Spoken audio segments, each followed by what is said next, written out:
Hello, Algebra 1A students. For Miss Buchanan, I'm looking at this Unit 2 Equations and Inequalities, Homework 3 No Solution, Infinite Solution.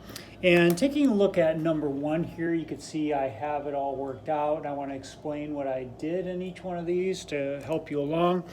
First, I did the distributive property. So I took 2 times n, that gave me 2n, 2 times 2, that's a positive 2, gave me a positive 4, and then I just brought everything else down.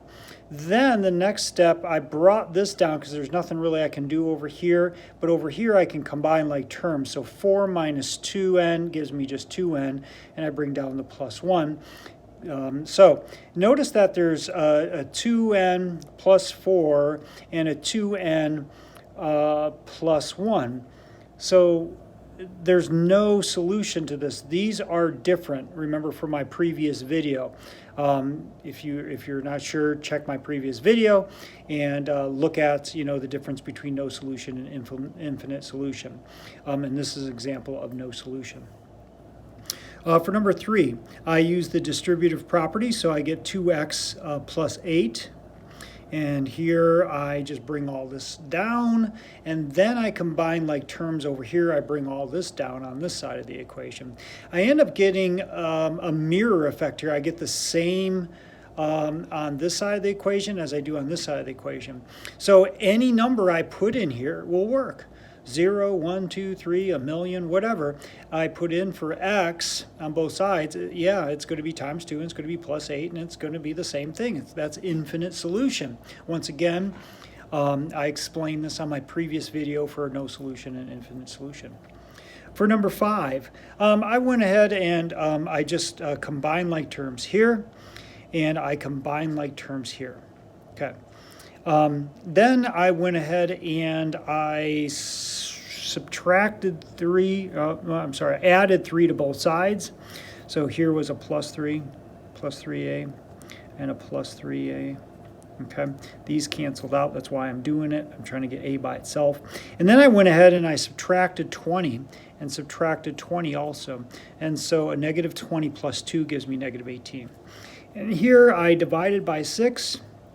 Divided by 6, I got a by itself, that's why I did it, and then negative 18 divided by 6 gives me negative 3. So that's what my a equals there. For number 7, I went ahead and I added 6m to both sides, that's a plus over there. Got rid of it, that's why I did it. I got 10m, so I got my m's all on one side. Now I'm going to subtract 48 from both sides, subtract 48. So a negative 48 plus 8 gives me negative 40 equals 10m. I just brought that down. And then I divide both sides by 10, and I get m equals a negative 4. Over on this side, I use the distributive property. I just bring everything else on this side down, and I have negative half times 4. That gives me half of 4 gives me 2, and half of 16, a negative half of 16 gives me 8. And then I combine my like terms, 38 minus 8 is 30. And then what I did was I added 2y to both sides, and get rid of it over here. That's why I did it. So I have 6y equals 30. Divide both sides by 6, I get y equals 5. Just as a bonus, I wanted to show you, these last two weren't, actually these last 3 that I did weren't no solution or infinite solution. So I wanted you to see another infinite or no solution. So I went ahead and did number 10 also.